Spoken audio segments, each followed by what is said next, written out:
Dead America, Seattle, Part 3. Dead America, The Northwest Invasion, Book 5. Written by Derek Slaton. Narrated by Aaron Smith. Chapter 1. Day 0 plus 23. David walked across the crowded airport, still teeming with life despite the nearly 5 a.m. time. The planes from Mercer Island Mission had landed and were being refueled and checked in a few of the hangars. He stopped on the runway as a large group of heavily armed soldiers walked across, pausing to give them space. Most of the men looked barely awake, still rubbing their eyes as they marched towards the commuter buses. There were hundreds of soldiers dropping their gear by the side of the bus, stretching and taking a seat on the ground. David shook his head, worrying about what those men were heading into, and how many more were on the way to join them. Best trained military in the world, but they're really up against it this time, he thought bitterly. If I'm going to have faith in anyone to pull this off, it's them. The last few soldiers in the formation passed, looking over at him with curious eyes. It was a strange sight to see a civilian in shorts and a t-shirt carrying mugs of coffee casually in the middle of a military zone. He nodded politely, prompting friendly nods in return. He couldn't expect all of the general soldier base to know who he was, considering most of his work with Captain Kersey was behind the scenes. He headed for the small office at the base of the control tower. He checked his watch, reading 4:58 a.m. He sighed, knowing he was early. He didn't want to bother the captain even a second earlier than he was supposed to, making sure he got the proper recharge time he needed. He turned around and continued surveying the sights for a little bit, sipping at his fresh coffee. He checked his watch again, and when it clicked over to 5, he carefully transferred both mugs into one hand, juggling them to open the door. The office was dark, with only stray rays of spotlights from the hangar piercing through the cracks in the blinds. He set the mugs down on a desk and gripped the pull cord on the blinds, opening them up fully, flooding the room with light. He looked around, brow furrowed with confusion, not seeing anyone around. "Captain Kersey," he called. "It's David." A groan sounded from behind the desk, and the sound of cracking bones and shuffling. "It's 5 a.m., and I have your coffee," David declared. "Like you requested?" More groaning, and a hand emerged from behind the desk, fingers curling over the wood to haul up the rest of its body. Captain Kersey peeled himself off of the floor and immediately flopped into his desk chair, rubbing his forehead. 5 a.m. already?" he asked hoarsely. David nodded and picked up the 2 mugs approaching the desk. "Afraid so," he replied. "But I did bring you coffee." He wiggled the mug back and forth a little, the hot brew sloshing around inside. Kersey reached out without even opening his eyes, and when the porcelain pressed against his palm, he took it and downed half the mug in a single gulp. David blinked at him. "Be careful, it's fresh," he said, even though it was too late. "Might be hot." "Nothing enhances caffeine like second-degree burns," Kersey replied, finally peeling his eyes open and even managing a small smile. David cocked his head. "Are you sure you got enough rest?" he asked. "I can keep things rolling. I'm used to being up at this hour anyway." "Nah, I got my 30 minutes of beauty sleep," the captain assured him, shaking his head. "I'm good for the day." His comm expert raised an eyebrow. "Talk about burning the candle at both ends," he said dryly. "Forget that," Kersey replied, rubbing his cheek. "I'm pretty sure at this point I've just chucked that whole motherfucker right into the fire." David chuckled as he watched Kersey down the rest of his coffee in a single gulp and set the cup on the table. "So, what's the status?" the captain asked. David took a slurp of his own brew. "The Mercer Island planes have returned and are getting prepped for when we need them next," he replied. "Any word from the Mercer Island team?" Kersey asked. His companion shook his head. "Not yet," he said. "But I really wasn't expecting to by this point. The first boats aren't scheduled to hit the island for another couple of hours. If they haven't made contact by then, I'll start reaching out." "Good," Kersey replied with a nod, and swiveled in his chair towards the window. "So, how are we looking outside?" David pulled a rolled-up stack of papers from the side pocket of his pants. "The attack force for—" He paused to check over his notes. "The Redmond suburb on the far east side of things are gearing up. Buses look primed and ready to go, so it isn't going to be long before they head out. Were you able to locate the people Corporal Bretz needed? Kersey asked, taking another long sip of his coffee. His companion nodded. Yes, but it wasn't easy. What is these days? The captain sighed. I was able to find 3 privates, Hess, Short, and Kent, David explained. All 3 have seen combat either in Spokane or the last week as we moved up here, and all 3 have truck driving experience. Kersey nodded. That's... He paused, stifling a huge yawn and shaking his head to fight it off. That's fantastic work. Captain, David said slowly, lowering his papers. I know all the details of the mission for Bretz and his team. I would be more than happy to present it while you find your legs there. Kersey stared down into the empty bottle of his mug and shook his head. Yeah, let's find a refill and then go talk to him. Don't worry, his friend replied with a smirk. I got the pot hidden. The captain laughed and wagged a finger at him. I knew I liked you for a reason. Chapter 2. Corporal Bretz, Private Mason, and Private Baker fiddled with their gear as their 3 new team members approached.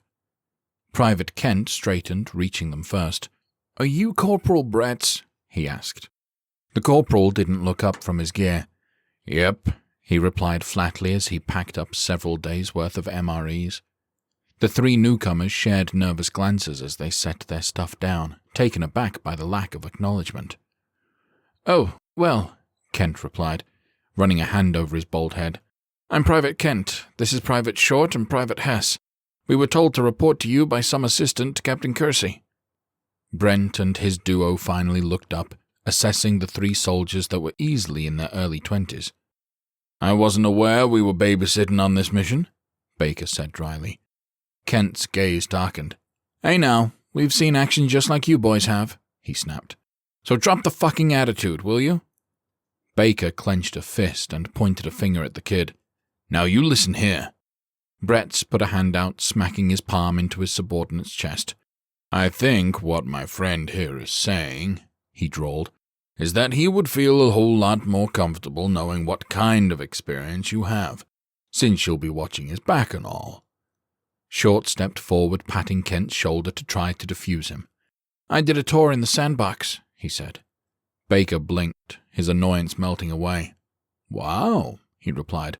A whole tour? Yeah, as a transport driver, Short explained. I'd be willing to bet I saw more IEDs go off in that one tour than you saw in however many you were there for. And if that's not a good enough resume for you, I was on one of the decoy teams in Spokane, and I somehow walked away from Kansas City as well. Hess crossed his arms, voice level. 2 tours as a transport driver, he began. Line fire team in Spokane, emergency rescue team in Kansas City. Transport driver for a tour, Kent said, raising his chin with a sneer. Wasn't in KC, but I was a part of the initial clear teams for the surrounding cities. Line fire team in Spokane. Short spread his arms. Let's put it this way, he said, motioning to his companions. If these were normal times, the military would have moved all 3 of us up the ranks a notch or 2 for our experience. But given how everything is fly by the seat of your pants insane at the moment, promotions have kind of taken a back seat to merely surviving the day. So, are we good enough for you? Kent demanded. Or should we go report to the grunt line? Mason and Bretz glanced at Baker, and he chuckled and nodded. Yeah, good enough for me, he said, and stepped forward to shake hands with the youngsters. I'm Baker, that's Mason, and of course that's Corporal Bretz, who will be leading us through this particular suicide mission. Mason groaned. I really wish you'd stop calling these suicide missions, he protested.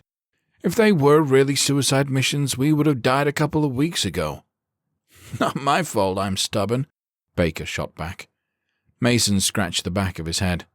Actually, I'm pretty sure it is. The group shared a laugh as they continued to organize their gear. There was a large pile of MREs on the floor, along with ammo and other various items. Make sure you pack up plenty of rations, Brett instructed, because if we pull this off, we're going to be on our own for several days.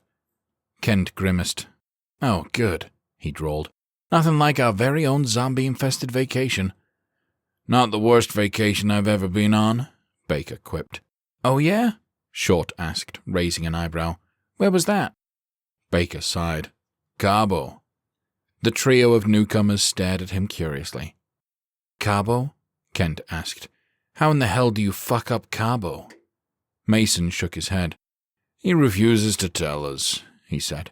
"Our best guess so far is that he got drunk, found a new friend, and brought back a souvenir that he didn't intend to." "I keep telling you that's not it," Baker muttered, shaking his head. Mason and Bretz both rolled their eyes. "Nah, I'm with Mason," Kent said, motioning to his new friend. "It's definitely an unwanted souvenir." Baker scowled. "Don't you start too," he warned, "or I might have to come over and teach you some manners."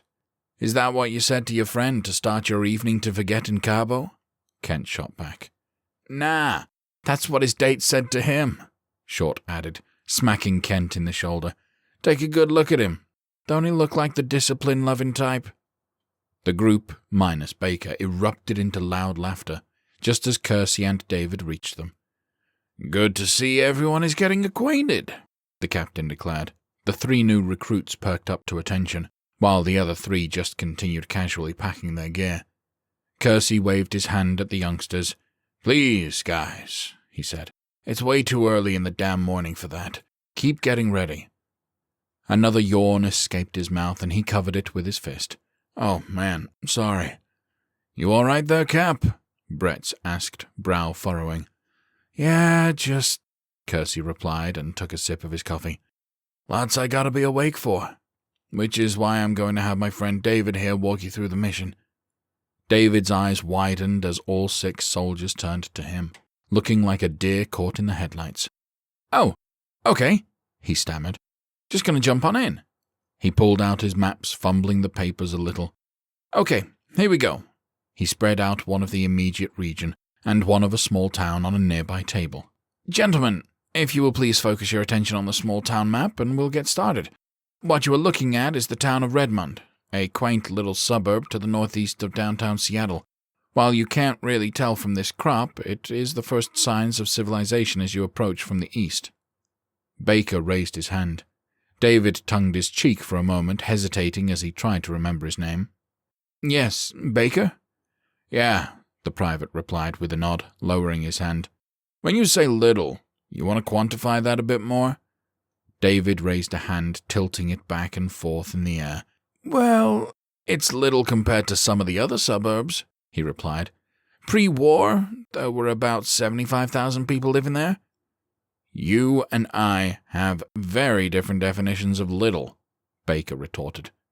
The communications expert grimaced. "My apologies," he said, putting a hand to his chest. "The good news is you aren't going to have to go very deep into Redmond to get what you're looking for." He pointed to a circled area on the southeast portion of town. There were several large white-roofed buildings making up a substantial shopping center. "According to our satellite imagery, the trucks you need to complete your mission are in this shopping center on the southeast portion of town. Now, the satellite imagery also shows a heavy zombie population, but you will be embedded with a moderate-sized strike force who will be there clearing out the town." "How big?" Short asked, without raising his hand. David glanced at him. "We're sending in a team of 750 to secure Redmond. A squad of 100 will be tasked with escorting you to the site before rejoining the others. You are to get in, secure half a dozen trucks, and head out." He slid over to the larger area map. "Now," he took a deep breath, "this is where things get tricky." "Pretty sure it's all tricky," Kent quipped, "but go on." "With the trucks secure, you'll be hopping on Highway 520 south," David continued, "which will lead you to your destination. Unfortunately, it also means you have to go through the town of Overlake. It's smaller than Redmond, but the last images we have show a significant presence of zombies on the road." "Can we go around them?" Mason asked. David shook his head. "Wouldn't recommend it," he admitted. "A lot of the surface streets are covered in trees, but the areas where we can see the road appear to be crowded. You're going to just have to push through." "And what are we supposed to do when those fuckers get wedged up in the wheels?"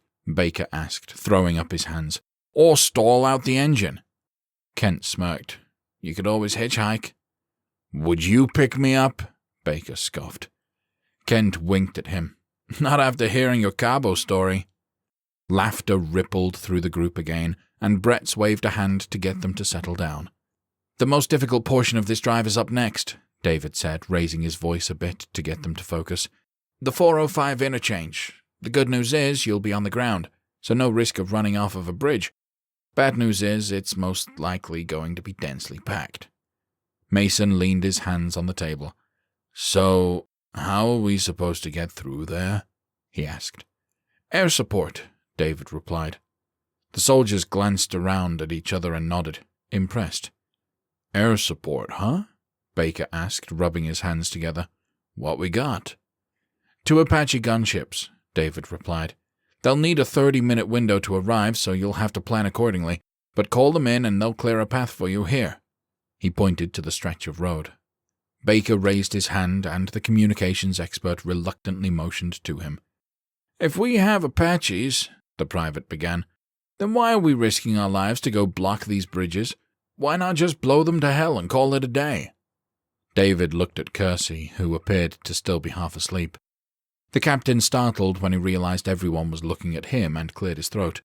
"Because somebody way above our pay grade has decided that infrastructure, like this, has to be spared," he explained. "They feel like this city is going to have to be usable once we take it over, and we won't have the manpower or resources to repair the bridges." He took a long gulp of his coffee. "Great," Baker said with a sigh. "So we're expendable, huh?" Bretz patted his shoulder. "Nah, bud, just you," he said. "They're actually rooting for the rest of us to come back." There was another light round of chuckles, and Kersey raised his mug to David to encourage him to continue. "Okay," his friend said. "Once the gunships clear the way for you, the first target is the 520 bridge over Lake Washington. 2 trucks will need to block this off to protect our soldiers who are advancing from the east. The other 4 trucks are to keep going towards the main target, which is the I-5 bridge just north of downtown." They leaned over to have a look at the bridge, seeing a major interchange just south of it. Bretz pointed to it, tapping his finger. "That interchange going from the 520 to the 5 looks problematic," he said. "Can we call in the Apaches to help us out there?" "Unfortunately not," David replied, shaking his head. "They have a one-way ticket to the ships just offshore. In order to get more people on, they had to ditch a lot of non-essentials like missiles and fuel." Mason scratched his head. "So, how are we supposed to get across if we can't get to the bridge?" he asked. David tapped an area on the map. "Just to the east of the target there is a small surface street bridge," he explained. "This should let you get across so you can block it from the north. Once you do that, you just have to sit back and wait on reinforcements to arrive in a few days." "And if they don't?" Baker wondered. "Hope the water below is deep enough for a high dive," Mason replied. Baker shook his head. "Comforting." "Any questions?" David asked.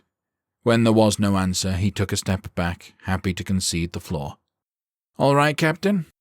Kersey took a deep breath and approached the table, a little more perked up as he set down his second empty mug. "I know this mission is dangerous as hell," he said, "but if we don't put some sort of blockade to protect our teams coming in from the north and east, this whole thing could be over before it even begins." He glanced at the younger soldiers.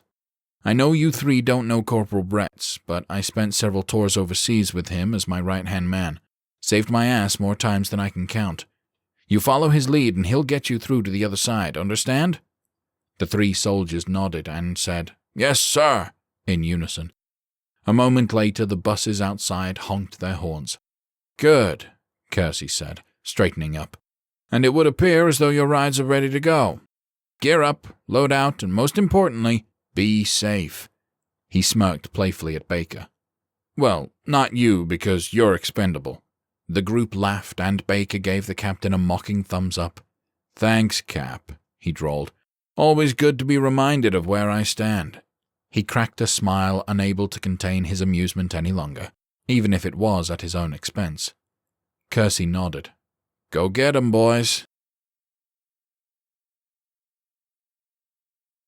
Chapter 3.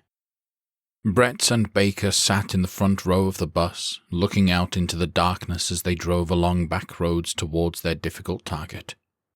"What time is it?" Baker asked. The corporal checked his watch. "Around 6:30, he replied. Good Lord, the private groaned. How long of a drive is this? Private Klein turned from the seat across the aisle from them. We still have another hour or so, he said, voice shaky. Baker furrowed his brow at the kid that looked barely old enough to be out of high school. Oh yeah? He asked gently. How do you know? I talked with the driver earlier, Klein replied, clasping his trembling hands in his lap. He said that they had to take back roads to avoid troubles on the interstate. Baker cocked his head. You all right there, soldier? He asked. Yeah, the kid replied, nodding jerkily. I'll be okay. Bretz wasn't convinced. What's your name, soldier? He asked, hoping to engage the kid enough to calm him down. I'm Corporal Bretz. This here is Baker. Private Klein, sir, the kid replied. It's good to meet you, Klein, Bretz replied, offering a smile. So, talk to us. Why are you shaking like that? The young man's face flushed. Just my nerves, sir, he said, shaking his head. This is the first time I'm going to see one of those things. The older soldiers gaped at each other. How in the hell? Baker breathed, leaning forward. We're almost a month into this thing and you're in the fucking military. How have you not seen a zombie yet? Klein's flush deepened to almost purple as he struggled to contain his shaking hands. Because I'm a supply specialist, he stammered. I was already stationed in Kansas when they started sending everybody to us, and since I was good at logistics and getting stuff to where it needed to be, they kept me isolated, especially after most of my team fell ill. Bretz swallowed hard and reached out to give the kid's shoulder a reassuring squeeze. Sorry for your loss, he said solemnly. Never easy to lose a comrade, especially when it just sneaks up on you out of nowhere. Thank you, sir, Klein replied, pursing his lips. I don't get it, though, Baker said. If you're as valuable as you say, how did you end up on this charter bus to hell? The kid looked around as if to make sure that nobody was eavesdropping. He leaned in, lowering his voice. We're short on supplies, he said quietly. Like, dangerously short. We had to abandon so much material during the evacuation that finding enough resources for this invasion was almost impossible to do. I'm here because we need to know what's usable in this town. Guns, ammo, fuel, anything and everything. He shook his head. There isn't time to fully secure the town and bring me in later. This stuff needs to get out to the front lines immediately. Baker leaned his head back against the seat. That's disheartening, he said. Why are you telling us? Bretz asked quietly. This sounds like something that could create a hell of a panic if it got out. Klein scratched the back of his neck nervously. The driver may have let slip that we were waiting on some VIPs, which is why we were the last bus to leave, he admitted. I don't know what your mission is, but felt like it might do you some good to know what if you see something you might need. You should probably pick it up. He sat back into his seat, still trembling a bit. Baker reached into his bag and pulled out a pack of gum, holding it out to the young soldier. I'm okay, Klein replied, offering a weak smile. Thank you, though. Baker took the kid's hand and pressed the packet into his palm. Take 2 sticks and keep chewing them, long after the flavor is gone, he insisted. When shit gets real, just focus on the chewing. It'll help calm you down. I get the sense you're going to be behind the fire line, so you don't have to worry about fighting these things off. Klein swallowed and nodded, fumbling with the package and taking out 2 sticks of gum. As he turned to face front again, the older 2 soldiers leaned together. Haven't even fired the first shot in this battle yet, and they're already sending out scavengers. Baker said softly, That's not a good sign. Bretz shrugged. Wouldn't be the first time we've had to scavenge to survive, he pointed out. Still, his companion said, I don't know about you, but I'm adding some more food to the shopping list. We may be out there for a long-ass time. The corporal nodded silently before turning back to the window, staring out into the darkness. He blinked and tried to put the new information out of his head, focusing on the task at hand. Chapter 4. Bretz's bus was the last one to arrive at the town, stopping on the outskirts. They parked behind 3 other buses, unloading men onto the grass. The sun lit up the roadway with golden hues as it peeked over the horizon. As they departed, sporadic gunfire echoed in the distance, coming from multiple directions. Bretz and Baker took a few steps away from the bus, the latter doing some stretches on the side of the road. As the rest of the soldiers filed out, several squad leaders barked out orders, moving them all into groups. As this happened, the gunfire in the distance intensified. "Man, the sun is barely up and already shit is going down," Baker groaned as he pulled his elbow back over his head. Bretz shook his head. "And that's just a small suburb," he replied. "Can you imagine what it's going to be like when we get to downtown?" "Since there's only 6 of us going in first, I'm going to assume we're going to have our choice of targets," the private said. The other men from their team headed over, setting down their gear and joining Baker in some stretches. "Whole world at our fingertips, and they find the least comfortable bus to throw us on," Kent said, bending his leg and gripping his ankle. Short shook his head as he leaned over to touch his toes. "Could be worse," he said. "At least it wasn't a school bus." "Man, what does your country ass know about school buses?" Kent teased. "Did you even go to school?" Short raised his chin as he straightened up. "I finished top of my class, thank you very much." Hess snorted as he tilted his torso to each side. "Congratulations on beating the other 4 people in your grade." "Hey now, it was more than that." Short shot back, and then hesitated as the others gave him a knowing look. "I mean, not much more than that. We did hit double digits." Laughter rippled through the group and then promptly ceased as a giant man stalked towards them. Despite his white hair, he didn't look frail, his 6-foot frame broad and towering over most of the other soldiers. "Are you boys my VIPs?" the beastly soldier asked. Bretz nodded, stepping forward and saluting. "Yes, sir, I'm Corporal Bretz."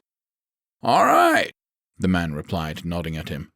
"I'm Sergeant Murphy, and I'm going to be leading you in. Hope you boys are ready to fight, because we're going in short-handed." Baker raised an eyebrow, motioning to the pack of soldiers surrounding them. "There's like 200 people standing here," he said. "Not sure that qualifies as short-handed." "Good to know they're still teaching counting in basic," Murphy said, sarcasm evident as he stared down at the private. The group chuckled at Baker's expense, save for Bretz. "What's going on, Sergeant?" the corporal asked, brow furrowing. "Our teams to the north are, for lack of a better word, getting their asses handed to them," Murphy explained. "They had to fall back to the high school and they're kind of trapped. So we have orders to send 3/4 of our men up there to break them out." Bretz nodded. "So we're going in with 50? He asked. "Not including you 6, that's right," Murphy replied, and pulled out a piece of paper printed from the satellite imagery. "According to the sat image, our shopping center target is looking relatively bare, at least in the parking lot. We should have more than enough firepower to get you to the target so you can secure your trucks." The corporal nodded again. "If you're confident, Sergeant," he said, "then I'm confident." "Truth be told, it's more hopeful optimism than confidence," Murphy admitted. Bretz shrugged. "It's more than I had in Spokane, so I'll take it," he said. "All right. If you boys want to just hang out here by the bus, I'll send a runner when we're ready to move," the sergeant instructed. "Shouldn't be more than 10 minutes. "We'll be ready," the corporal replied. Murphy nodded firmly and headed off, barking out orders at the top of his lungs as he went. Bretz turned to his team, noting their concerned faces. 6 minutes into the assault and we're already getting our asses kicked? Kent asked, shaking his head. That doesn't bode well for things. Baker took a deep breath. Based on that, I think we should pick up some extra food before getting in those trucks, he suggested. Might be weeks before they get to us at this rate. We stick to the plan as is, Bretz countered. A lot of these soldiers haven't seen much combat, if any at all, in the last month, and certainly not at the scale of this operation. Going to take them a minute to get their footing. Baker jutted out his chin. You don't actually believe that bullshit, do you? He demanded. Bretz cocked his head and gave a little shrug, not wanting to confirm or deny the private's accusation. All right, he finally conceded. If you pass something while we're going through the store, grab it, but don't be going out of your way for stuff. That's a compromise I can get behind, Mason agreed, and the group fell into a tense silence as they readied their gear. Chapter 5. Bretz and his team followed the group of 50 led by Sergeant Murphy towards the shopping centre. They stopped a block away, taking a knee by the side of the road. The centre was the first bit of civilization they'd encountered, nothing but woods and fields up until that point. Murphy pulled out binoculars and scanned ahead, focusing on the shopping centre. It was a large complex with 2 main anchors running along a 500-yard-long building, the back of which faced the group. Along the side to the left was a shorter building, about 300 yards, with another major anchor. While the driveway was only about 30 yards wide, he could see about 80 zombies or so in the lot, but it was impossible from that vantage point to see the majority of the area. He motioned for Bretz to come up beside him. "What do we have, Sergeant?" Bretz asked. Murphy tilted his head. "We have a moderate resistance, just from what I can see," he replied. "I doubt we're lucky enough to have all of them to one side." "Based on my experience, none of us are that lucky," the corporal replied dryly. The sergeant pulled out a close-up satellite image printout of the shopping area, with 2 areas circled. One was on the main building on the far side, and the other on a shorter building closer to them. "You need 6 trucks, right?" he asked. Bretz nodded. "That's right." "We got 2 target buildings here," Murphy explained, pointing to the circles, "neither of which are going to be easy runs if we're facing heavy resistance. I think in order to buy you the time you need, we're going to have to clear this lot and set up a firing line to the north in case we attract some visitors." Bretz nodded. "If the keys are in the loading dock offices," he said, "it shouldn't take us more than 10 minutes to get loaded up and head out." "And if they're not?" the sergeant asked, cocking his head. The corporal wrinkled his nose. "Could be 30 minutes or more." "No matter how much time you need, we're going to get it for you," Murphy said firmly, and let out a soft whistle, pointing to some men close by. 4 soldiers rushed over and took a knee in front of him. "We got to buy the corporal here some time," the sergeant explained. "Need 2 of you on each of the main buildings. Get up there, give us the lay of the land, then start picking them off. You got it?" All 4 men made emphatic noises in the affirmative. "Good," Murphy said. "Get going." The 4 men took off quickly down the road, moving faster than a jog. The sergeant reached into his bag and pulled out a second set of binoculars, handing them to Bretz. The corporal took them with a brow furrowed. "You carry 2 sets of these?" he asked. "My orders said I had to escort some VIPs," Murphy replied with a little shrug. "Just wanted to make sure I didn't disappoint." Bretz smiled and nodded, then lifted the binoculars so he could watch the foursome approach the shopping centre. When the boys got close, the teams broke off into groups of 2, focusing on their targets. The duo to the left, heading towards the smaller building, took cover behind a few cars parked on the side of the building. There were some zombies wandering about on the other side of the vehicles, looking around suspiciously at the noise of the footsteps. The corporal watched the 2 men draw knives ready to strike. One of them picked up a rock and heaved it over the enemy's head, and it smacked into the side of the wall. "Smart move," Bretz murmured as the soldiers leapt over the hood of the car, dispatching the distracted zombies from behind with ease. As soon as the duo disappeared behind the store, panicked gunfire erupted from the other side. "What are those chuckle fucks doing?" Murphy snapped, and they frantically searched for the other pair of soldiers. Bretz finally found them as the gunfire grew more intense. "Got 'em, halfway down the building." A horde of zombies swarmed around a spot on the ground, presumably where one of the men had been standing. One of the creatures' heads exploded, and then the gunfire went silent. Bretz's mouth went dry and he scanned for the other soldier, finally spotting him climbing up onto a dumpster and collapsing on top of it. It was clear that the soldier was clutching a wound on his neck. Bretz quickly pocketed the binoculars and readied his rifle. "Sergeant, we have to move now," he said. "We're about to have at least 2 runners." Murphy nodded, the implications not lost on him.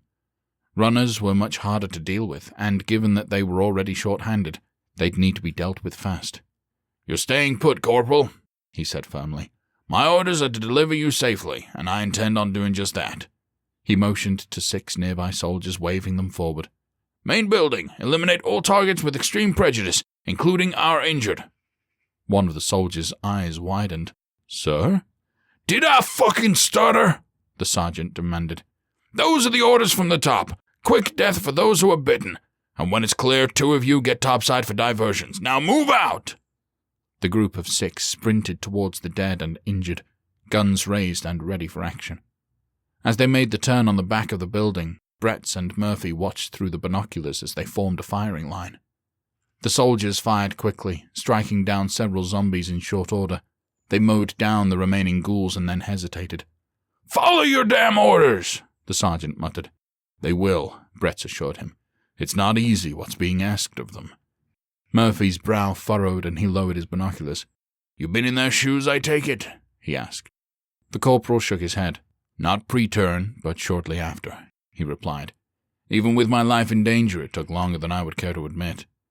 Several quick shots rang out and they looked to see the job was done.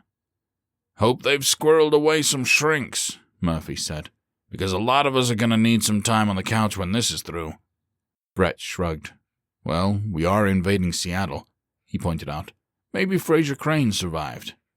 One can only hope, the sergeant replied with a dark chuckle. They watched 2 of the men climb up onto the roof and scanned the other 4 coming back to the formation. They looked at the other building and spotted one of the men waving at them, prompting Murphy to pull out his walkie-talkie. What you got for me, soldier? The sergeant asked. Sarge, the soldier's voice came back hesitantly. I don't know how we're handling this. Murphy sighed. Well, spit it out, son, he barked. What are we dealing with? There's probably 1,000 of those things in the parking lot, the soldier replied. And there's another couple hundred up the road about half a mile. The sergeant lowered the radio, shaking his head and rubbing the bridge of his nose. He finally lifted it and held it to his mouth. Stand by, he said firmly. Yes, sir, the soldier replied. Murphy turned to his VIPs. Well, if the other squad wasn't shitting the bed, we could clear this out no problem. We can still clear it out, Bretz assured him. You got the 6 of us in addition to your crew. If we're smart, we can do it. The sergeant shook his head. My orders are to get you to the trucks, and that's what I'm going to do.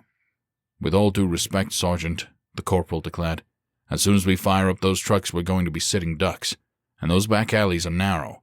If we don't get a handle on the situation before we start those up, the mission is over before it begins. Murphy pulled out his map. You're right, he conceded, as he spread it open. So, we have 1,000 zombies in the lot and more up the road there. As soon as we start shooting, everything is going to converge on us, Bretz pointed out. The sergeant nodded. The shamblers are slow, he said. So we got, 10 minutes before the ones on the road join the battle? About that, the corporal agreed. So we need to clear the lot and get men over to the other side to fend them off, Murphy mused. Bretz nodded thoughtfully.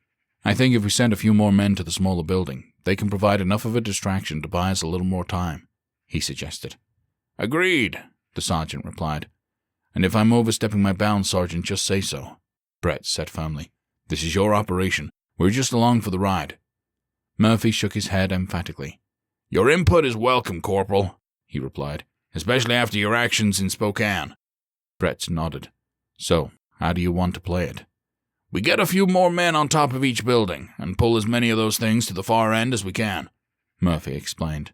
Put the bulk of our force straight ahead in the driveway. Use the buildings as buffers. Bretz handed back the binoculars. I would also leave a few men on either side covering the back of the buildings, he suggested. These things are sneaky, and the last thing we need is to be ambushed. Agreed, the sergeant said, putting the binoculars back into his pack. I think once we set up the perimeter at the entrance, our focus should be clearing out the front of the main building, Bretz added. That will give us more real estate to deal with the reinforcements. Murphy cocked his head. But if there's only a couple hundred coming up, wouldn't it make more sense to clear them out first? He asked. There are only a couple hundred that they can see, Bretz warned. The sergeant nodded thoughtfully. Valid point. He whistled and pointed to 6 soldiers nearby. Get up to the line, 3 on each building, he instructed. Set up at the far end and start drawing them to you. Go! They tore off across the parking lot, and then Murphy crossed his arms, turning back to Bretz. Okay, Corporal, he said firmly. Here's the deal. You stay in the center of the action with me. He pointed a finger at him. Understood? Bretz nodded. Understood, Sergeant. Let's move out then, Murphy said, raising a hand and whirling it above his head. Those things aren't going to kill themselves. Chapter 6. The gunshots from the rooftops went off at a steady clip. As Murphy led his team towards the shopping centre entrance, they stared at the effects of it. Most of the zombies that had been visible from their vantage point had since wandered in either direction, headed towards the far end of the buildings. This bought the group some significant space, 50 yards at a minimum, to set up their firing line. They set up in a semicircle, no more than a yard apart from one another. One group kneels with the back row standing. They used the walls of the building for protection, fanning out to cover the entirety of the road. Okay, man, listen up, Murphy said. We're about to unleash hell on these things, and they're going to try to do the same to us. When you feel comfortable taking the shot, do so, but not before. The last thing we need today is to run out of ammo. Everybody ready? The soldiers murmured in the affirmative, and the sergeant gave a sharp nod. Let's get it started then, he said, and aimed towards a zombie 50 yards away, shambling towards the crowd at the far end of the smaller building. As he zeroed in on it, he squeezed the trigger, the head exploding in a spectacular fashion. Soon after, several more soldiers joined in, firing off well-placed shots that dropped an entire line of zombies in both directions. The noise drew the attention of a lot of creatures on the fringes of the main horde, who began working their way back towards them. The firing stretched out over the next few minutes, more soldiers joining in as the zombies got closer to their range. At 25 yards, the ghouls were thick, hundreds of them piled together shoulder to shoulder, swarming over their fallen, all headed towards a fresh soldier buffet. The fire on the line became more erratic as some of the men began to panic at the closeness of the undead. 3-round bursts, Murphy yelled, and the soldiers switched to a barrage of bullets, unleashing bursts of shots that ripped through the ghouls. While the fire rate increased, the additional zombies falling weren't enough to stem the tide. Bretz glanced back as he heard gunfire coming from the teams guarding the back alleys. Baker, on me, he cried, and the two broke from the line, running back to the alley behind the main building. They found 2 soldiers standing there frantically firing towards a group of monsters several dozen large. The 2 men stepped up and immediately opened fire, sending single-placed rounds downrange, dropping zombies one after the other. There's too many of them, one of the soldiers cried. Bretz shook his head. There were too many of them, and they were moving too quickly. As the other 3 men continued firing, he spotted a rolling full-sized dumpster about 10 yards away, right in the middle of the no-man's land between the zombies and the soldiers. Without hesitation, he broke from the line, sprinting for the dumpster. It took Baker a moment to realize what was going on, and then he broke rank and joined him. Come the fuck on, he yelled over his shoulder, and the 2 other tore after him.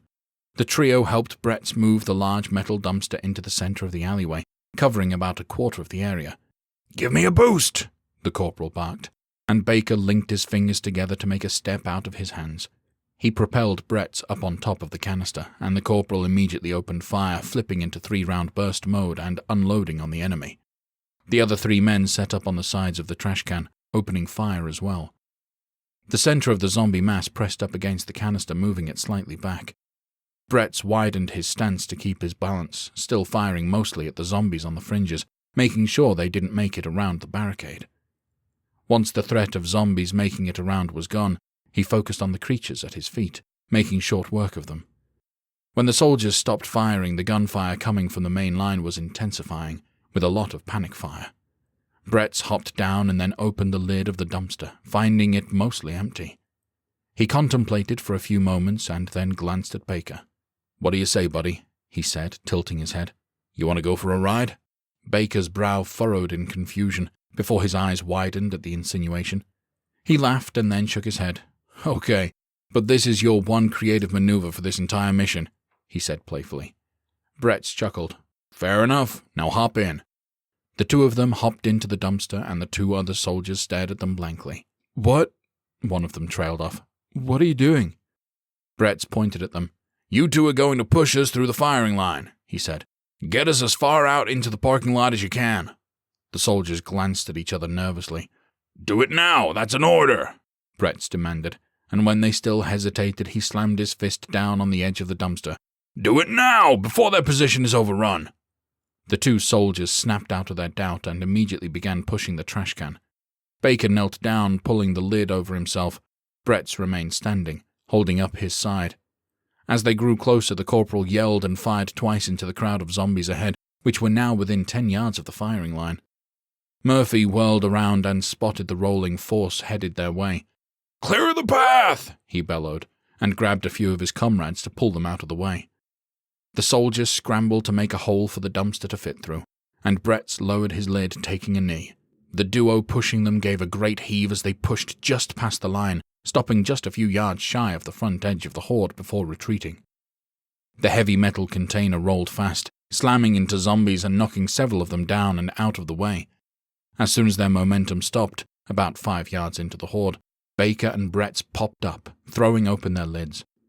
They took aim and opened fire in 3-round bursts, sweeping the front line of zombies quickly at point-blank range, spraying blood and rotted skull fragments everywhere. They pinned themselves at the back of the dumpster, using the lids as cover since the metal had landed on top of zombies, preventing them from being able to reach up and grab the soldiers. They switched to single fire, taking deliberate aim and clearing out monsters one by one. Murphy nodded as the bulk of the zombies that had been headed towards them turned their attention towards Bretz and Baker, giving the firing line a little bit of breathing room. Several of the men stared, mouths agape, amazed at the sight. "What are you waiting on them for?" the sergeant barked. "Start shooting!" Everybody took up arms again, firing into the mass, taking special care to aim clear of the 2 men in the dumpster. The added cushion allowed the soldiers to get a handle on the situation. The battle was swift but brutal. With the bulk of the horde distracted, the firing line was able to inch forward, switching to single fire and clearing out the creatures with precision. Within several minutes, all the creatures in the main horde lay motionless on the ground, leaving only a nominal force in front of the anchor stores at the far ends of either building. Murphy immediately began pointing at groups of soldiers. "You men, main building!" he bellowed. "Rest of you, clear out the stragglers and then set up a fire line on the road." A chorus of "Yes, sir!" erupted before the majority of the soldiers ran off, leaving only Bretz's team with the sergeant. Murphy stalked towards the dumpster and crossed his arms. "That was a hell of a maneuver there, Corporal," he said dryly. "Appreciate it, Sergeant," Bretz replied as he clambered out of the bin, reaching in to help Baker out. "That wasn't a compliment," Murphy snapped, and then took a deep breath. "Okay, it was," he admitted, and then pointed a finger at him accusingly. "But I'm not exactly thrilled with you at the moment." Bretz shook his head. "Sorry, Sarge. Didn't really have time to get the okay." "That was some quick thinking, I'll give you that," Murphy replied. "Saved us from getting overrun." The corporal shrugged. "I'm just glad it worked." "Me too," the sergeant admitted, and then he raised his chin. "But from now on, until I personally place you inside one of those big rigs, you are not to leave my side. Is that clear?" Bretz nodded. "Yes, sir," he said firmly. "Good," Murphy replied, satisfied. "Now, let's go see about getting you a ride." Chapter 7. With the last remnants of the zombie mass laying dead in front of the store, Murphy had a few men pry open the doors before carefully walking inside. The air was stagnant, the building having been sealed shut for nearly a month. Bretz turned to head for the back, but Murphy put a hand on his arm. "Not leaving my side, remember?" he asked, and the corporal nodded, halting. The sergeant let out a deafening whistle, and the team remained silent, listening for movement or moans. When nothing happened, Murphy motioned for the team to follow him and a trio of soldiers leading them through the store. They made their way to the back, the other soldiers doing a quick sweep of the back storeroom, finding nothing. "It's clear, sir," one of them reported. Murphy nodded. "Good. Hang tight for a minute," he said, and then turned to Bretz. "We've gotten you this far. What do you need from us?" The corporal motioned for Baker and Mason to investigate the back office, hoping that they would find some keys. "Hold that thought, Sergeant," he said, and then pointed at Kent, motioning for him to check out the back. Kent jogged over to the door and peered out. "Got 4 trucks out back here, Corporal," he said. "And what do you know? We have keys," Mason declared as he and Baker emerged from the office. Bretz raised an eyebrow. 4 sets? 4 sets, Mason replied with a grin, holding up the rings and jingling them. The corporal pointed to the door. "Get out there and get the truck started up," he instructed. "Make sure there's gas, at least a quarter tank." Mason tossed 2 sets to Baker and they headed outside with Kent and Short to get things up and going. "For starters, we still need 2 more trucks," Bretz said, turning back to the sergeant. Murphy pointed to one of his 3 soldiers. "You, take a few men from outside. Go to the other store across the lot and make sure the route is clear," he said. "If you can locate the keys, even better." "Before you go," Hess piped up. The soldier stopped and everyone turned to Hess, surprised at the interruption. "Yes, Private?" Murphy asked. Hess looked to Bretz. "Corporal, we had talked about the necessity of acquiring more provisions," he said. "I think we'll be okay, Private," Bretz replied. Hess took a deep breath. "If it's all the same, sir," he said politely, "wouldn't you rather change that thing to a no?" Bretz thought for a moment and then finally nodded. "He's right," he admitted, turning to Murphy. "We could use some more food and water." "We'll take care of it," the sergeant replied, and motioned to the departing soldier. "Before you go, make sure each truck has a package of bottled water, as well as a large assortment of goods. Focus on trail mix, jerky, and other long-lasting proteins." Hess grinned. "If they have any, perhaps some chocolate tasty cakes?" Both Bretz and Murphy cracked a smile. "Well, you heard the man," the sergeant said. "Chocolate tasty cakes." The soldier nodded and headed out as Mason jogged back inside. "Corporal," he said, "we got all 4 running and there's plenty of fuel." Bretz smiled. "Good deal," he said. "Make sure the truck containers are secure, and there's nothing in the back that's going to trip us up. Once that's done, we'll go inspect the trucks at the other site." Mason gave a thumbs up and headed back outside. Murphy let out a low whistle. "So, you boys are really headed into the shit, aren't you?" he asked. "That we are, Sarge," Bretz confirmed. "That we are." "Based on what I've heard about you, and witnessed with my own eyes," Murphy said, "those dead fuckers ain't going to know what hit 'em." The corporal barked a laugh. "Let's hope you're right, Sergeant." Chapter 8. The trucks were all lined up in the shopping center parking lot, in an area clear of zombie corpses. Bretz fired up his truck before looking out the window at Murphy, who gave him a thumbs up. "You have everything you need, Corporal?" the sergeant asked. Bretz nodded. "Food, water, and weapons," he replied. "Everything a growing boy needs." "My men said they threw in some books as well," Murphy replied. "Give you something to do while you wait on us to come get you." The corporal looked over into the bag on the passenger seat that had been left for him. He fumbled through and poured a collection of snacks before finding a stack of books. He picked one up, chuckling at the shirtless, muscled man on the cover holding a woman at a dramatic angle. "The Rose and the Rapier," he read, shaking his head. "Well, it will be better than listening to zombie moans." Murphy grinned. "You boys be safe out there," he said, "and I expect a full book report when I get you." He smirked. "That's an order." "You'll have it, sir," Bretz replied with a laugh. "You watch yourself out there." The sergeant raised a fist. "We have your trash can maneuver," he declared, "so nothing can stop us now." The corporal nodded and then pulled down on the truck horn a few times, letting out a deafening bleat. He picked up the CB radio and raised it to his lips. "All right, everybody on comm?" he asked, and waited as one by one the 5 other soldiers checked in. "Okay, here's what we're doing," he began. "Heading out to the north. The highway is about half a mile up. Hit the outbound lane and haul ass. I want 100 yards between every truck when we're out there. We have enough on our plates without risking an accident. Everybody clear?" A chorus of, "Yes, sir," came through the speaker, and he nodded. "Let's move then," he said, and replaced the receiver to its holder. He rolled out, the rest of the squad falling in place behind him. The drive to the highway was short, with the road mostly clear.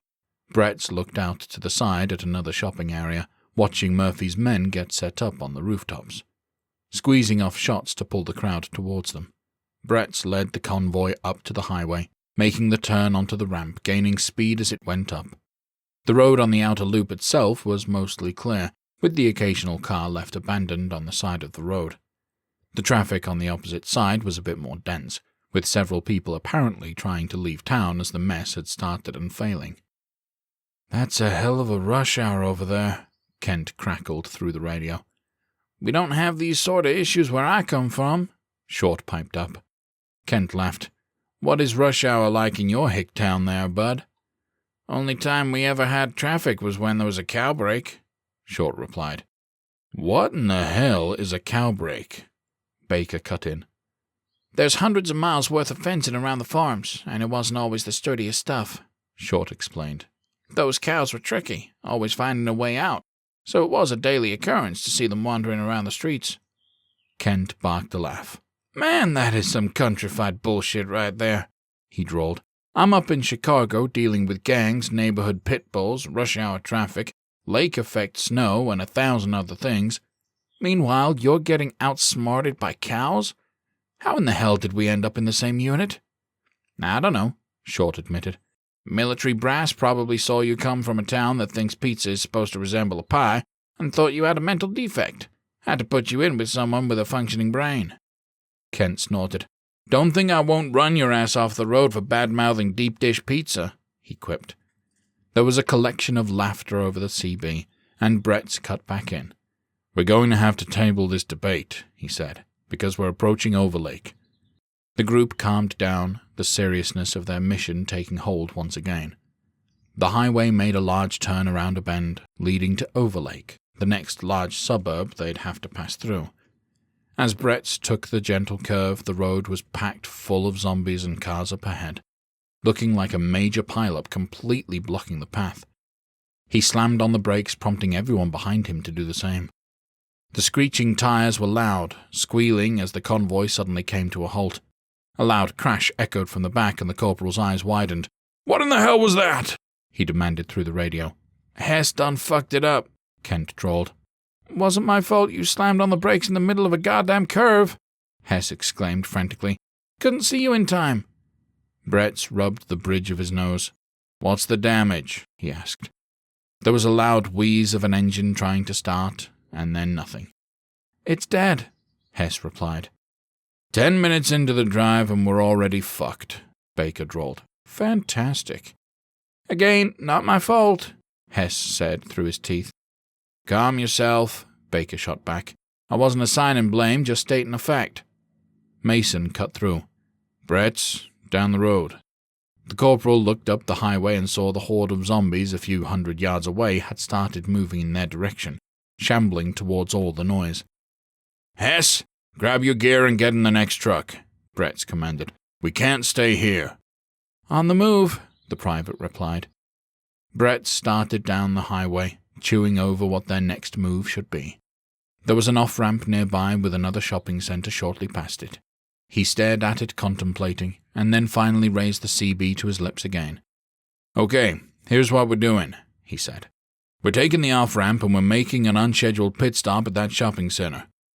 "Bretz, you know I'll follow you anywhere," Baker said slowly. "But you think that's wise? We still have 5 trucks." The corporal furrowed his brow. "And we need 6, he replied firmly.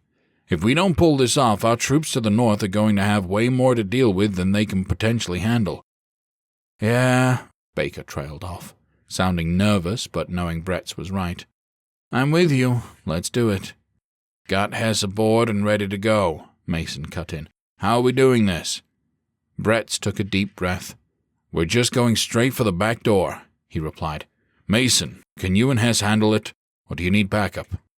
"Should be a quick hit and run," Mason replied easily. "Won't be any big deal." The corporal nodded. "Okay, the rest of you follow me," he instructed. "We're going to spread out over the parking lot and hopefully keep the crowds around us down. Let's go." He popped the truck back into gear and headed out, with the rest of the trucks behind him. They took the off-ramp, rolling into a small neighborhood. The side streets were dirty and deserted, with some stragglers and cars dotting the road. Bretz pulled the truck into the shopping center lot, a small center with a single anchor and some side stores. There were about 100 zombies in the lot, all of which started moving towards him. "Okay, pick your corner and go," he instructed through the radio. "And Mason, Don't take too much time. That horde on the interstate is pretty thick. If they get down here, we're in trouble." "In and out, Corporal," Mason replied firmly. "No problem." Bretz watched the trucks move to the opposite ends of the lot, drawing the creatures in all directions. "Come on, Mason," Bretz muttered to himself. "Let's make this quick." The private pulled his truck down the back alley, rolling over a couple of zombies as he went. There was a satisfying pop as the tire crushed a rotted head. "Ah, that sound never gets old," he declared, shooting Hess a grin. His passenger shrugged. "I suppose we have to enjoy the little things in life." "These days it's about as good as it gets," Mason replied. He stopped at the back loading dock of the store, where there were 2 trucks backed up. There were 4 zombies wandering around near the back door. "Just leave the truck running," Hess suggested. "We're not going to be long." Mason checked the gas gauge, seeing there was still 3/4 of a tank. He nodded in agreement and hopped out. The soldiers hit the ground, assault rifles at the ready, and opened fire on the zombies by the door, quickly taking them out with precise headshots. They rushed to the back door, and Mason yanked on it, finding it locked. "Shit, no good," he growled. Hess looked down the loading dock and saw that one of the bay doors was open about 2 feet, enough to provide the workers with some airflow. "Come on, we got a way in," he said, and waved for his partner to follow him. The 2 men hopped to the ground and rushed over to the opening, Hess taking out a flashlight and shining it inside. There were several sets of feet in his line of vision, the closest being 5 yards away. Hess went silent, pointing it out to Mason before motioning for him to boost him up. Mason laced his fingers together, giving his companion a heave up onto the dock. Hess drew his knife and slammed it into the back of the closest ghoul, catching its body as it fell and gently setting it down on the concrete to avoid making noise. He looked around, seeing the other zombies were easily 15 to 20 yards away and hadn't noticed them yet. He quickly went back over to the loading dock and laid down to pull Mason up after him. The duo readied their knives, wanting to remain stealthy, and headed towards the back office. There were a trio of creatures by the office door that would need to be dealt with, so Hess slid forward and stabbed one in the back of the head, catching the body as he jammed the blade into the temple of the second one. In the darkness, he missed, glancing off of the creature's forehead and enraging it. It let out a furious moan and reached for him, and Hess dropped his charge, stabbing the hungry zombie in the eye socket. Mason finished off the third ghoul, but unfortunately the noise was enough to alert the rest of the zombies in the room. They turned in unison, moaning and shambling for the soldiers. "Find the keys!" Hess barked. Mason rushed into the office, pulling out his flashlight. Hess raised his rifle and flashlight, finding targets and shooting them one by one between the eyes. After he squeezed off 6 rounds, dropping that many ghouls, the swinging doors to the store flew open under a fresh swarm. He froze in terror at the sight of dozens of monsters pouring into the back room. "Hurry up!" he yelled. "We're about to get overrun!" Mason frantically looked for the keys, throwing stuff in every direction, hoping to uncover them. Meanwhile, Hess opened fire, carefully placing shots, spreading out the carnage in hopes that the ones behind the fallen corpses would trip. His fire intensified as more creatures came in and grew closer and closer, within 15 feet away. "Mason!" he screamed. His companion opened the last drawer on the desk, relieved to find 2 sets of keys, and grabbed them both. "Got 'em!" he cried, bursting out of the office. "Let's go!" He shoved the keys in his pocket and raised his rifle, joining his companion in shooting to buy them time to get to the door. Mason hit the release bar on the door behind him, but it didn't open. He shoved it a few more times, but the door wouldn't budge. "We're stuck!" he cried. Hess shot several more zombies before dropping his empty mag and reloading. He threw himself into the release bar, but the door wouldn't move. He looked down and saw a slot for a key. "They must have deadbolted it," he said. Both soldiers fired off a few more shots as the zombies reached 10 yards of them, the numbers still in the couple of dozen. "Out the loading dock door!" Mason cried, and they inched forward, continuously shooting as they made their way to the loading dock. As they grew closer, they saw that several zombies had been attracted to the noise and were now pressed against the opening. "Fuck, what do we do now?" he demanded. Hess clenched his jaw and shook his head. "We have to go through them." "What?" Mason cried. "Get to the front of the store and we'll circle around the back," Hess explained. They squeezed off a few more shots, dropping 2 more zombies. Focus your fire on the center of the horde. Drop as many as you can and haul ass." Mason swallowed hard, stealing his gaze, and the two men raised their weapons, flashlights illuminating the front line of the 24 deep horde quickly closing in on them in the corner. "Now!" Hess yelled, and they opened up in 3-round bursts, sending as much lead downrange as they could. The bullets ripped through the front edge of the mass, dropping several of them and cutting others to shreds, knocking them down. Hess led them forward, both shooting rapidly as they went, clearing a path through the center of the group. When they got halfway to the door, his gun clicked empty. He clutched it tightly, extending it forward and using it as a battering ram. He caught one ghoul in the chest, driving it backwards into the others while Mason fired several more shots into the group. "We're almost to the door," Hess yelled, as the zombie he was pushing grabbed his arm, frantically snapping with its teeth to get a bite. He flung it side to side in an attempt to avoid the teeth. Mason rushed up, lowering his shoulder and bashing into the last group of 2 zombies by the door. The impact sent them staggering backwards through the door and into the store. His momentum carried him forward through the door, and he stumbled before catching himself and whirling around. Hess finally managed to throw his attacker to the ground and smash its face in, turning just in time to see a zombie leap on Mason's back, sending him face first into the linoleum. Hess drew his handgun and fired at the 2 zombies converging on his partner's position, tearing towards his fallen friend. He grabbed it by the back of the shirt, but the ghoul managed to bite into Mason's shoulder, taking a chunk of him with it as Hess ripped it from his friend's back. He put the barrel to its head, watching it savor every bite of his companion's flesh before he blew its brain apart. Hess looked down at Mason to help him up, but the blood poured out of him, the bite close enough to his neck that he struggled for breath, gurgling blood.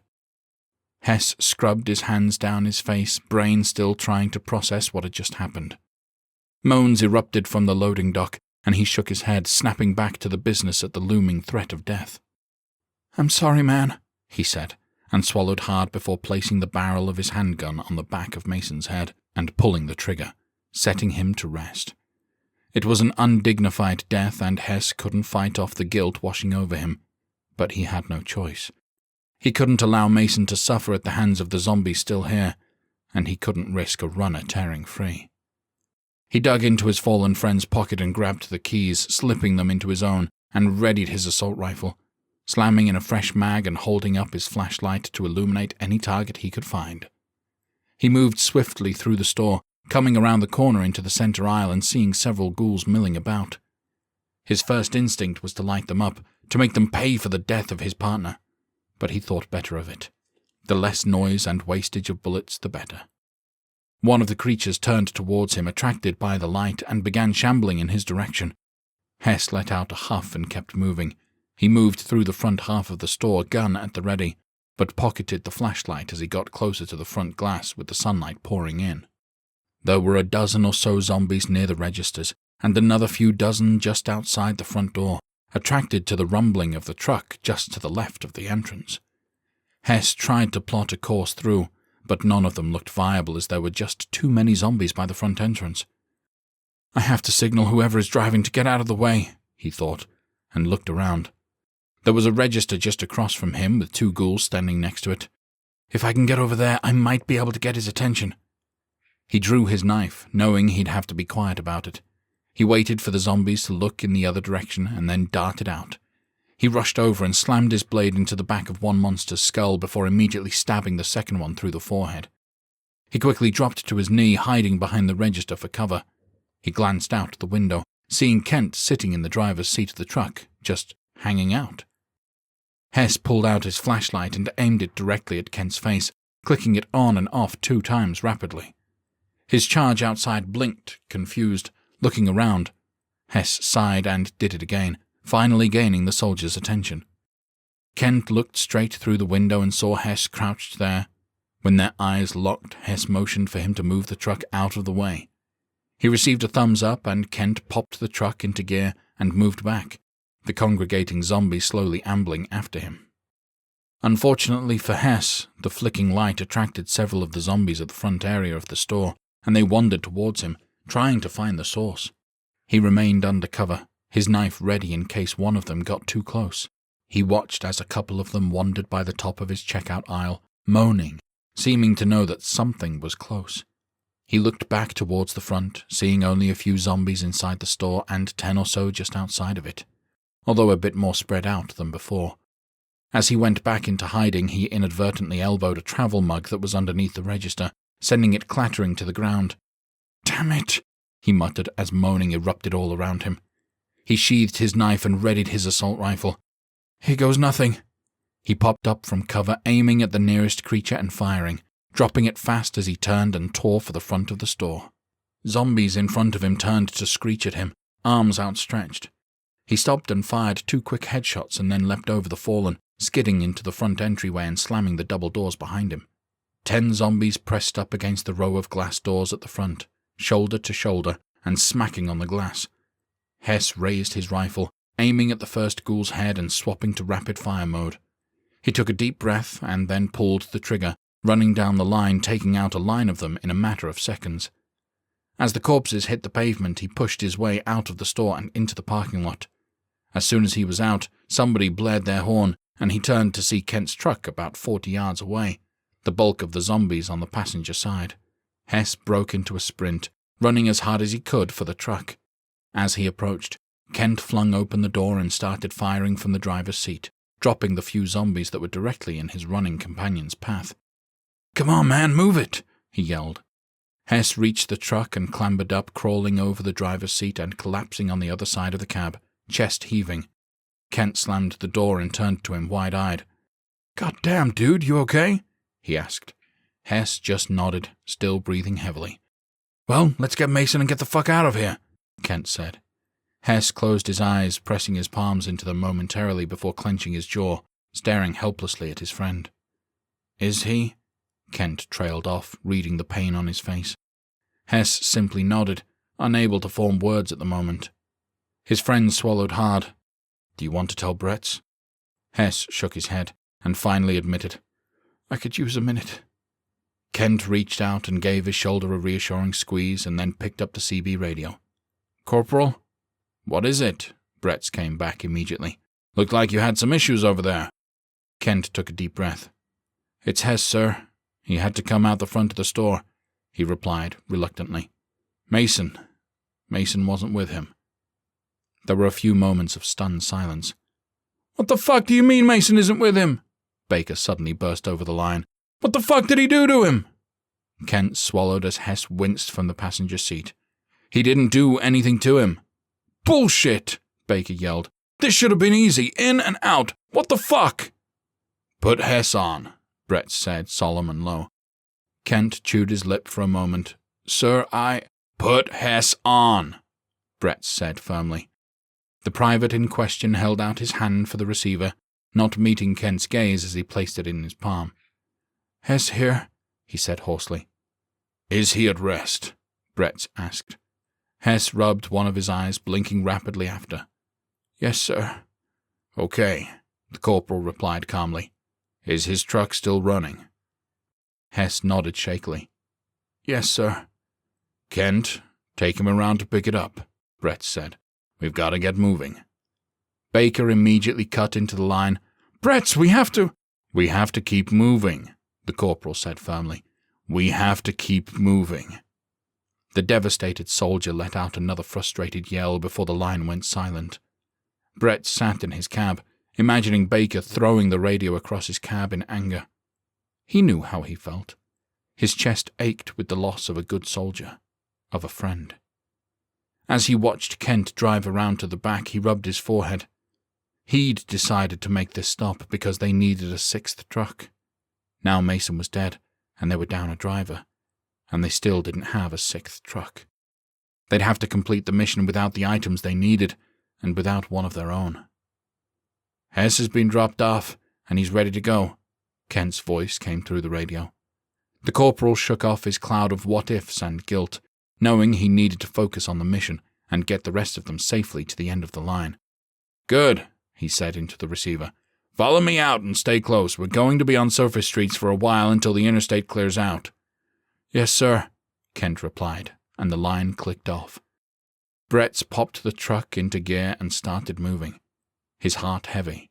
He took a deep, steadying breath, and forced his mind to focus on the mission. Chapter 9.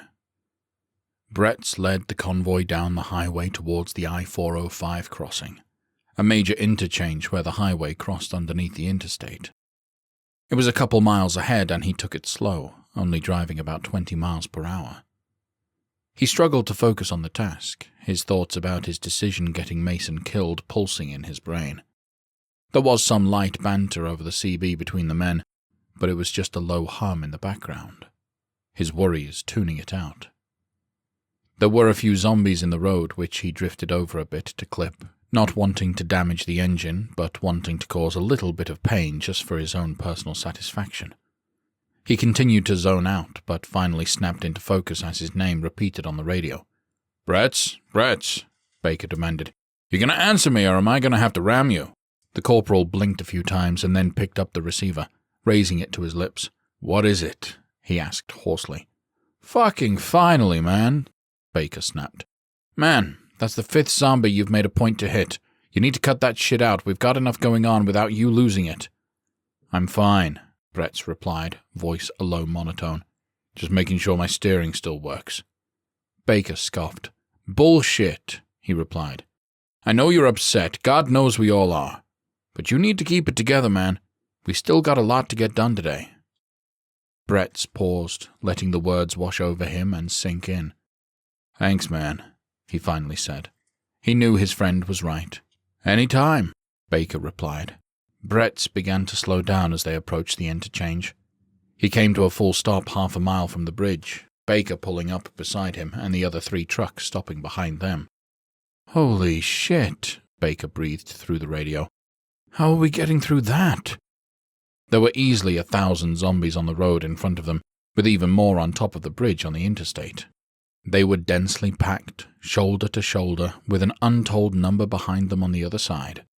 Not trying to be a Debbie Downer or anything, Kent drawled, but no way in hell we're pushing through that. Is there another way around? Baker asked. Kent paused and then came in. According to the map, the only other route is on the interstate, and it isn't looking much better. Corporal, what are we doing? Short asked. Bretz stared at the horde, a deep sigh deflating his chest. This day kept getting worse and worse. I think it's time to call in air support, he finally said. Fuck yeah, Kent bellowed. Light them motherfuckers up! All right, boys, Baker said. Let's back it up a bit. Don't want to catch some blowback. As the trucks began to move in reverse, Bretz pulled out his satellite phone, dialing up Captain Kersey. It rang for several minutes and then David answered. Captain Kersey's office, he greeted. Bretz took a deep breath. David, it's Corporal Bretz, he replied. We need our air support. What's your location? David asked. The corporal swallowed hard. 405 interchange. There was a moment of silence and then the communications expert replied. That's gonna be a no-go, sir. Orders are to protect major infrastructure. There's 1,000 zombies underneath the bridge and even more on top, Bretz insisted firmly. Either we get air support to come in and clear it out, or this mission is over right here and now. Hold, please, David replied, and there was a click as the line went quiet. After a few moments, Kersey came in. Sounds like you're in a bit of a pickle there, Corporal. Bretz sighed. That's an understatement, Cap, he replied. We need that air support if this mission is going to be successful. David filled me in, Kersey explained. But tell me, how tall is that bridge?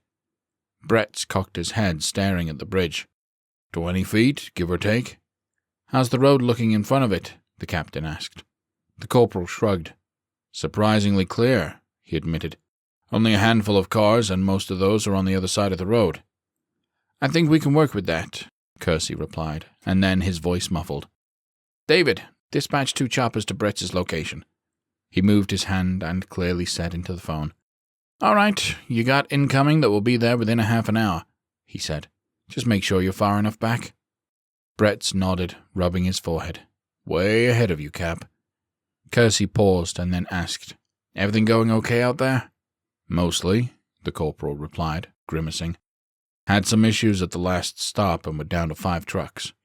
His voice stayed monotone, not betraying any emotion. Okay, the captain replied easily. If there's a safe spot to pick up a sixth, you have clearance to do so. Bretz clenched his fist, swallowing hard, trying to squash his emotions to stay focused. Won't do any good, he replied thickly. Mason's not with us anymore. There was a long silence as Kersey processed the information that his friend was dead. Understood, Corporal, he finally said. Do what you can with what you have. Call when it's complete. Yes, sir, Bretz replied. And Kersey? Yes? The corporal took a deep breath. Thanks. He was glad the captain didn't push the issue. He knew the information hurt Kersey as well, but he didn't want to talk about it, nor think about it, at the moment. They'd have time to grieve later. The captain didn't respond and didn't have to. Bretz set down the phone, popping the truck into reverse and moving back to join the others. Chapter 10. The group sat a mile away from the interchange, yammering over the CB radio about nonsense. Bretz leaned back in the driver's seat, chomping on a granola bar and reading one of the trashy romance novels to attempt to get his mind off of things. After a few moments of solitude, there was a knock on the passenger window and he jumped. He looked up and saw Baker waving at him, so he unlocked the door. The private opened it and slid inside, closing the door behind him. We're looking clear, so I thought I'd come over and check on you, he said. I'm fine, Bretz replied flatly.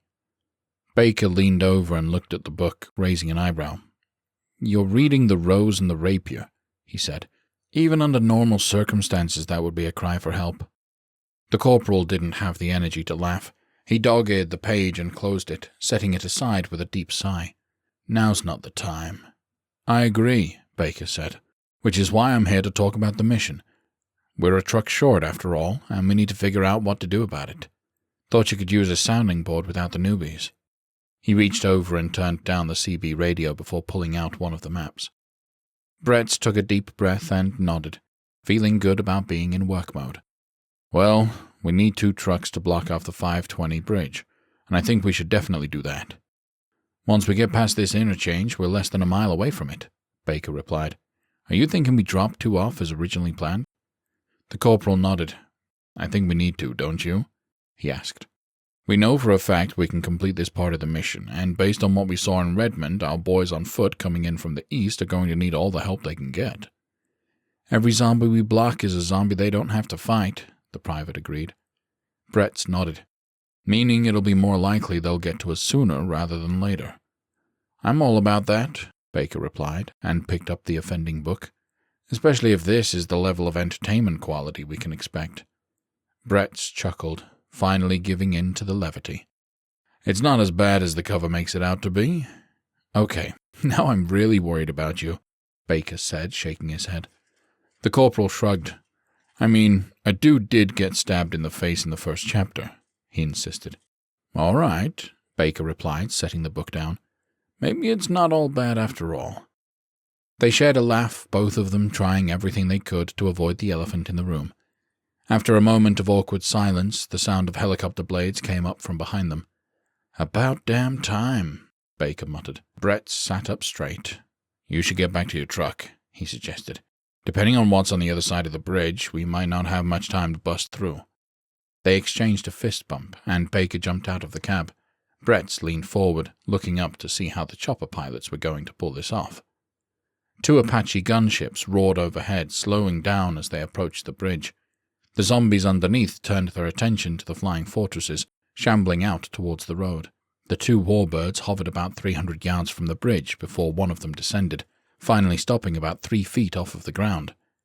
It centered itself on the ground and then opened fire. The 2 miniguns on either side of the chopper spun, sending thousands of rounds of hot lead down the road. The front edge of the zombie mass liquefied, vanishing in a spectacular spray of bone and blood. It took a few moments, but the zombie mass started to melt away, like piping hot tap water on a block of ice in the sink.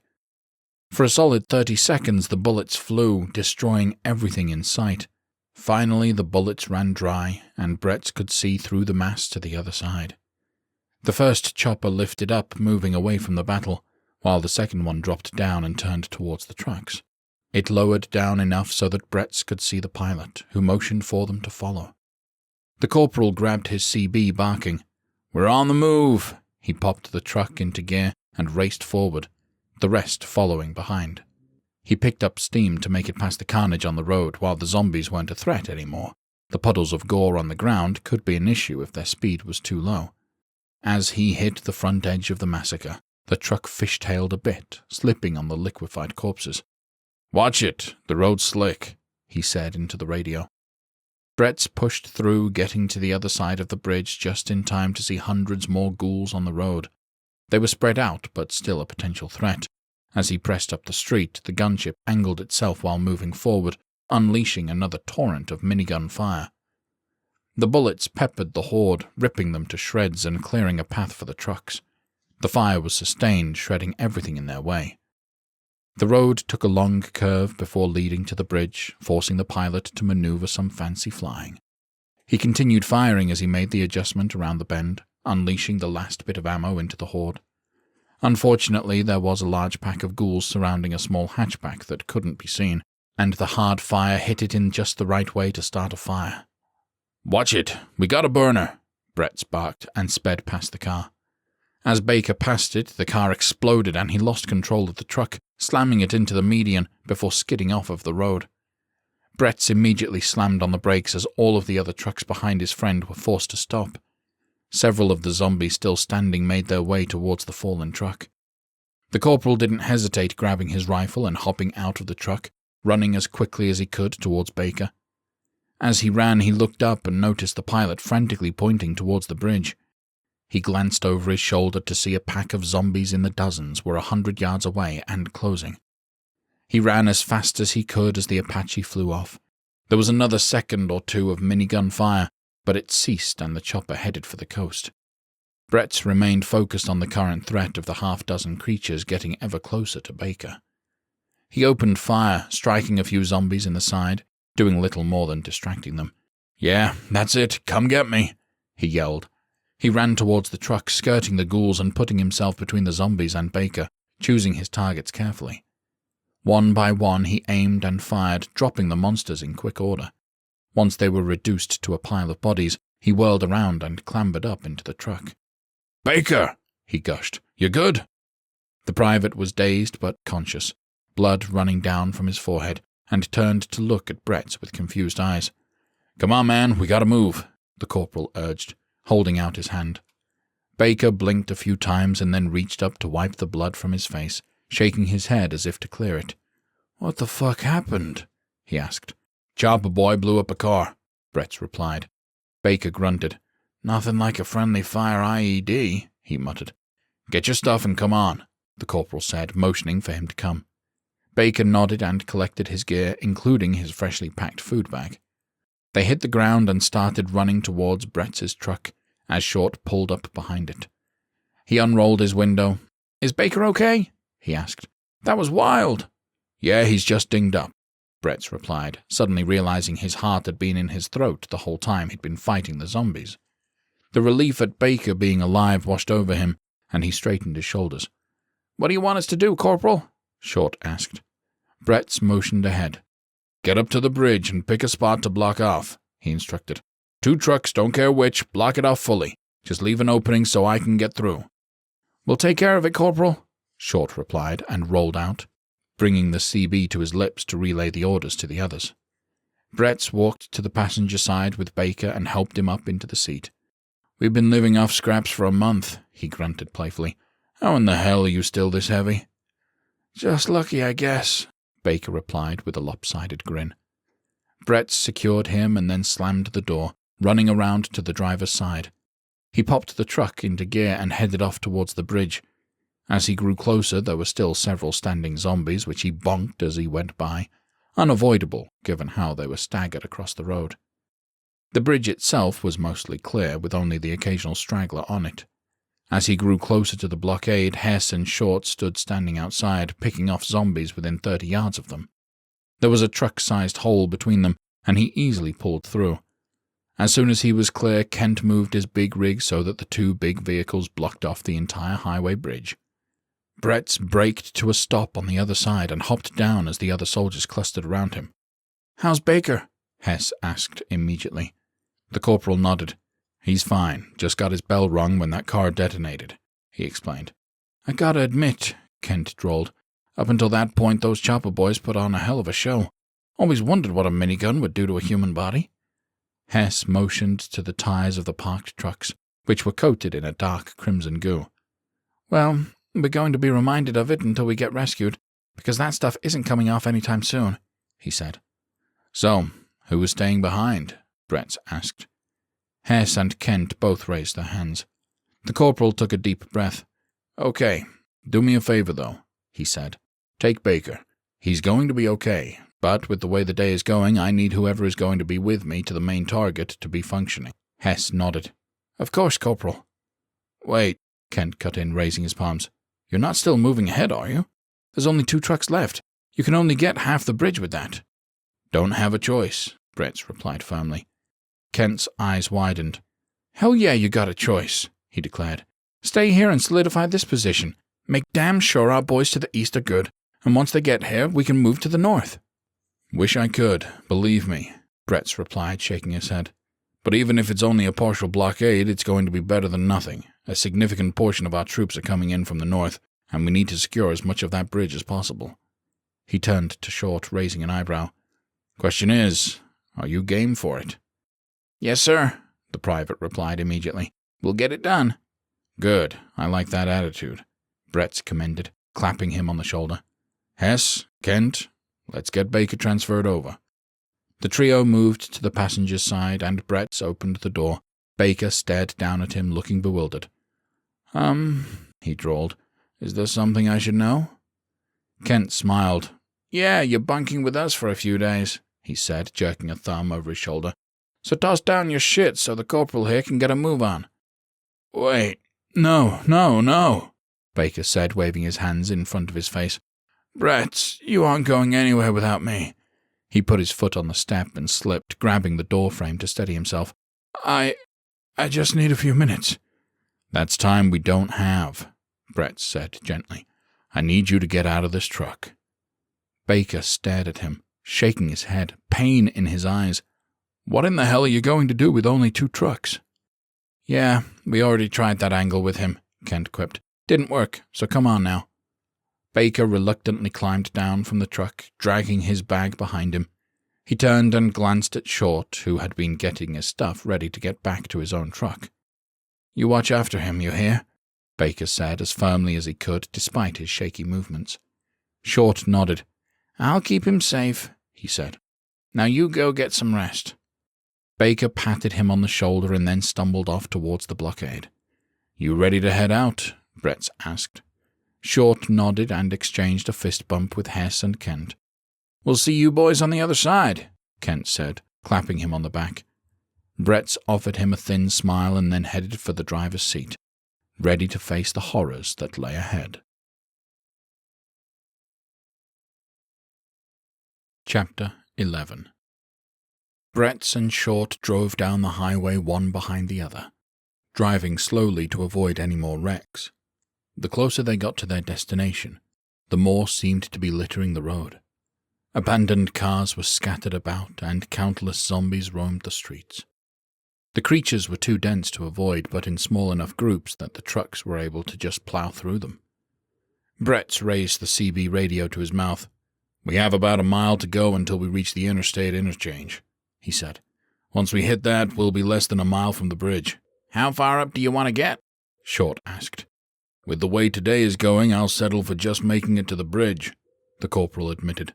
Anything past that is a bonus. Hear that? Short replied. They drove a little further before Bretz slowed to a crawl, and then squealed to a stop. You have got to be fucking kidding me, he muttered to himself. Everything okay, Corporal? Short asked through the radio. Bretz lifted the receiver to his mouth, shaking his head. Why don't you pull up beside me and take a look for yourself? The second truck pulled up next to him, and then Short came through. Some days it just ain't your day. The interchange was a colossal clusterfuck.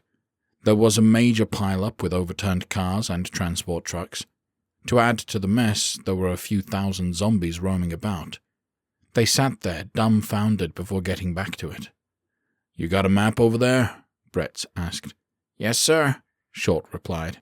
The corporal nodded to him through the window as he spread his own map over his lap. "Good," he said into the radio. "Let's start figuring out how we're going to pull this off."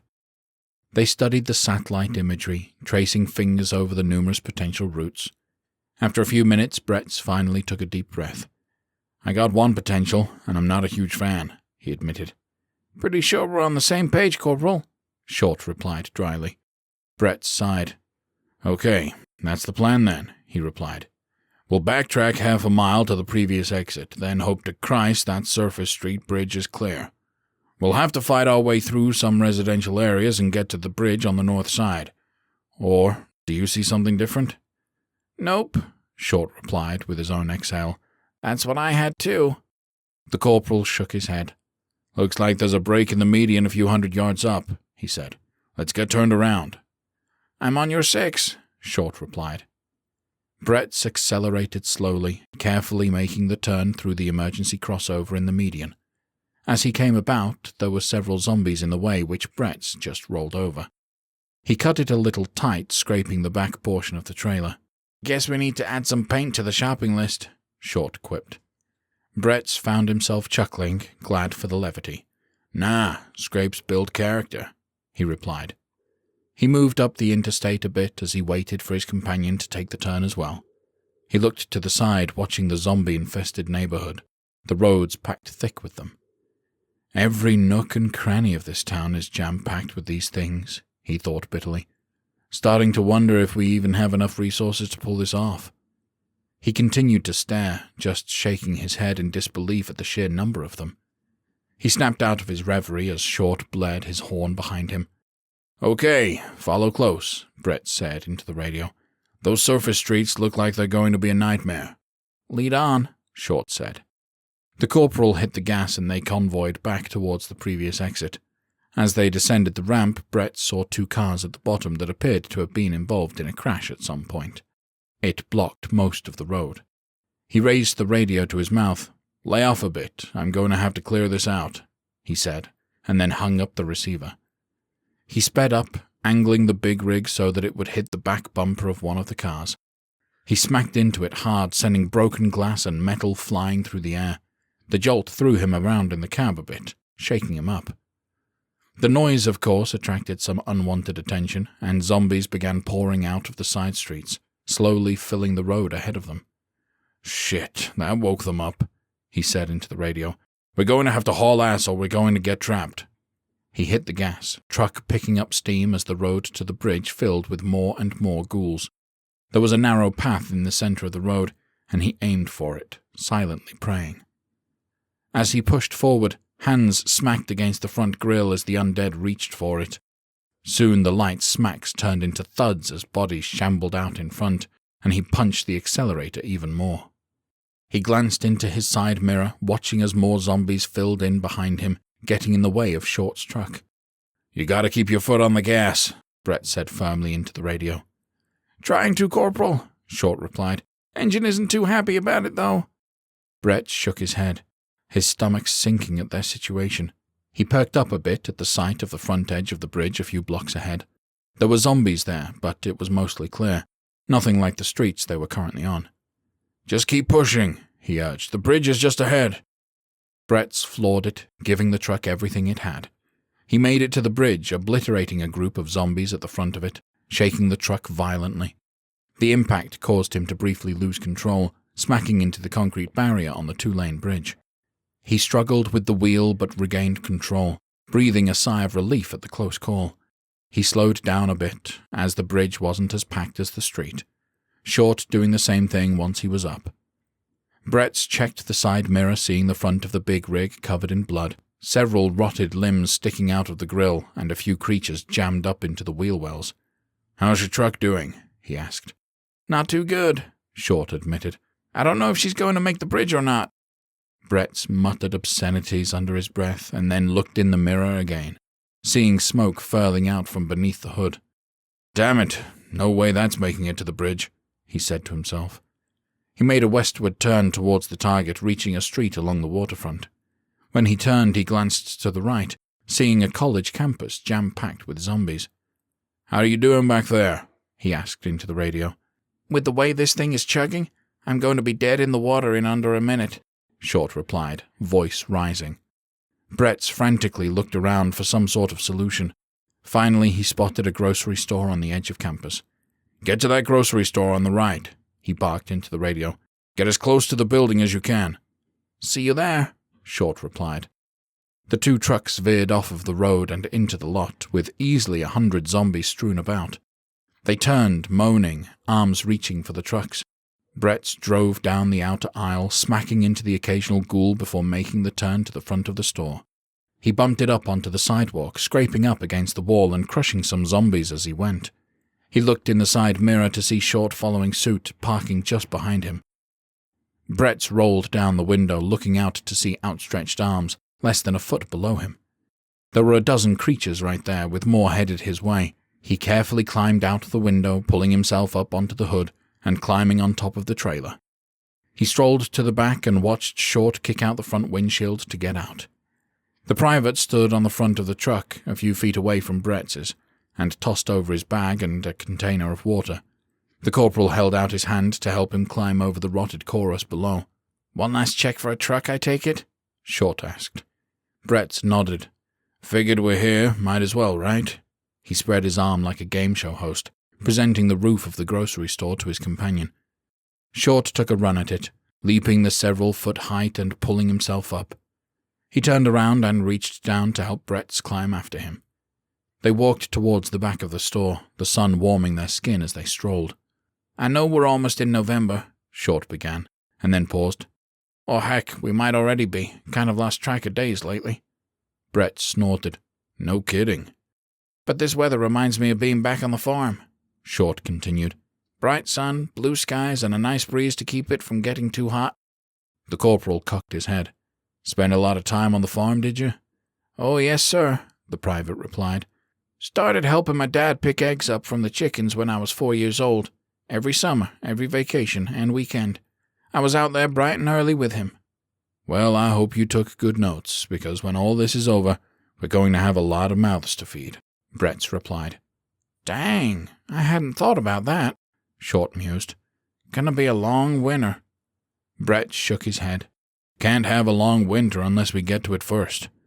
They approached the back of the store, looking down on the loading docks and seeing nothing but empty pavement. Well, that's a bit of a letdown, Short said with a sigh. Not sure how much we're going to be able to block off with only one truck. Bretz shrugged. Looks like we're going to find out, he said. Come on, let's get back to the truck and head out. As they walked, they passed by some skylights that looked down into the store. Curiosity got the better of Short, and he paused to look down inside. There were dozens of zombies roaming about, walking up and down the aisles like undead shoppers. He let out a low whistle. Man, it looks like a bunch of folks took refuge in the store, he said, and it didn't turn out too good for them. Bretz turned and joined him at the skylight, staring down. I feel bad for the clear teams, he admitted. Can you imagine how many buildings are going to look just like this after we clear the streets? Thousands easily, Short agreed. Probably in the tens of thousands. Those boys are going to be busy for months. He broke away from the window, but Bretz stayed put. Hang on a minute, the corporal said, raising a hand. What do you see? Short asked, rejoining him at the skylight. Bretz pointed to a big display of vodka bottles. Short raised an eyebrow. I'm more of a bourbon man myself, he said. On that point, we're going to get along just fine, the corporal said, pointing a finger at him. But I do have an idea with the vodka. We may not be able to block off the other side of the interstate with a truck, but we can certainly take out a fair number of them as they try to cross. The private perked up. Molotovs? Brent nodded. Molotovs. Short grinned and then shook his head. Wait, how are we getting in, though? Bretz looked around and spotted a nearby hatch. He opened it up, finding a ladder into the top portion of the store. They quickly climbed down onto the catwalk, forcing their way to the end of it where there was an upstairs office overlooking the store. Bretz climbed down the ladder, ducking his head into the office and shining a light, illuminating the small area, and finding it empty with the door shut. He waved for Short to follow him down, and they descended into the office. They stood at the small window overlooking the store, peering out. The skylights did a good job of lighting up the building, and the soldiers studied the 24 aisles in the gigantic store. Okay, looks like the liquor section is directly below us. About 2 aisles over, Bretz said. From this vantage point, it doesn't seem like there are too many of those things around. How do you want to go about it? Short asked. Bretz cocked his head. The display looked like it had full cases of booze, he began. So I say we get down there, each of us grab a case and haul ass back up here. If it works without drawing too much attention, we do it again. If we get too much heat on us, at least we can cause some trouble. I'm game, Short replied. Unless you're feeling frisky, though, I'd say we go silent. He pulled out his knife and the corporal nodded, revealing his own. They quietly crept through the door, slipping out onto the enclosed stairwell that led down into the main portion of the store. When they got to the bottom, Bretz peeked around the corner, seeing that there weren't any zombies nearby. He motioned for Short to follow him, and they darted out to head towards the alcohol. They stopped at the first aisle, and he looked down it, seeing only a few ghouls. He motioned again, and they silently moved up, dispatching the 2 corpses and gently laying them on the ground. When they reached the alcohol aisle and worked their way up, Bretz took a knee when they reached the end cap he'd seen from the roof. He flattened himself against the shelf and Short followed suit. Several zombies shambled by the aisle, moaning and dragging their feet as they went. Once they were past, Bretz moved up alone, looking out into the aisle and seeing 15 zombies hanging out within 30 yards. He pursed his lips and then crept back to Short, speaking into his ear softly. "Way too many of them to take out with knives," he whispered, "so it's going to be a hit and run." Short nodded. "I got an idea," he whispered back. "Follow me." He led them back towards the office stairwell, looking down every aisle as they went. After a few, he stopped, giving the corporal a thumbs up and then pulled out a shopping cart. "We load up as much as we can on the buggy and get it back to the stairwell, and unload it," he whispered. Bretz nodded. "I like it," he replied quietly. "Question is, do you want to shoot, or do you want me to?" "Truth be told," Short admitted, "I ain't so good in low light." The corporal smiled. "I'll cover you while you load up." They shared a nod and leapt into action. Short grabbed the cart, pushing it along until they got back to the alcohol. Bretz carefully stepped into the main aisle, looking both ways to make sure the zombies were only in one direction. He readied his rifle and then nodded to his partner. Short grabbed the first case of 12 bottles, gently placing it into the cart. When he grabbed the second one, it rattled the display, clinking a few bottles together. The noise gained the attention of a few ghouls who began moaning and heading their way. Bretz held off firing as long as he could, allowing Short to load in 2 more cases. Then he squeezed the trigger rapidly, taking out 3 ghouls in a matter of seconds. "How many more?" he asked. 2 more, Short replied. Bretz continued picking targets, dropping them as his companion loaded the cart with 7 cases. "We're full," Short reported, and then began pushing towards the stairwell. They raced down the aisle, Bretz covering their retreat as they went, tearing around the corner towards the office. The noise had attracted a few zombies at the other end. Short pulled out his weapon, but Bretz just pushed him forward. "Get to the stairwell," he said. "I'll cover us." The private raced back to the stairs, stopping the cart and grabbing a case of vodka, tearing up the stairs to begin unloading. Bretz stood his ground beside the cart, aiming down both directions and firing, picking off zombies one by one as Short sprinted up and down the stairs. "We're good to go, Corporal," he cried as he grabbed the last one, and Bretz fired one more time, killing a zombie about 15 yards away. He cracked a smile before kicking the cart to its side, blocking the stairwell, and tearing back up into the office. Short slammed the door and they pushed a desk against it to hold it secure. "That went way smoother than anything else we've done today," Bretz declared. Short grinned. "Speaking of smooth, bet you didn't catch my slick little move while running down the aisle, did you?" he asked. Bretz furrowed his brow. "Apparently I totally missed it." The private reached behind one of the cases of vodka and pulled out a large bottle of bourbon. The corporal barked a laugh. "I mean, we are going to have a few days to kill," he said with a shrug. Short clapped him on the shoulder and they began hauling their loot up the ladder. Chapter 12. Bretz drove the 2 of them to the bridge, seeing zombies shoulder to shoulder as they approached. They were within a couple 100 yards, only a left at the top of the street, but there were dozens of zombies standing in their way. You ready for one last push? He asked. Short leaned forward. Bigger question is if this big beauty of a truck is ready for it, he said, and stroked the dashboard. Okay, girl, you almost home. Just need you to push a little harder. Can you do that for me? Bretz raised an eyebrow. Short shrugged. I mean, trucks need encouragement too. Did you do that to your last truck? The corporal asked. His passenger chuckled. Well, no, he replied. Probably why she didn't make it. Okay then, Bretz replied, and gave the steering wheel a tender pat. Come on, you can do it. Short laughed, and the corporal joined in, the two of them a little loopy from the absurdity of the situation and what they were about to do. Regardless of what happens, Bretz said when he finally calmed down, it's been a pleasure. Short nodded solemnly. Likewise, Corporal. Bretz hit the gas, and the truck rumbled forward. He rolled over several zombies, and the noise gained the attention of the ghouls on the bridge. He floored it, gaining as much speed as he could, approaching the turn for the bridge. The sea of undead was dense, covering almost the entirety of the road on both sides. The big rig chugged along slowly with every impact. When Bretz reached the top of the road, he moved far to the right before making a hard left, hoping to keep up the momentum. The truck leaned to one side, several wheels coming off of the ground, crashing back down and crushing several bodies beneath.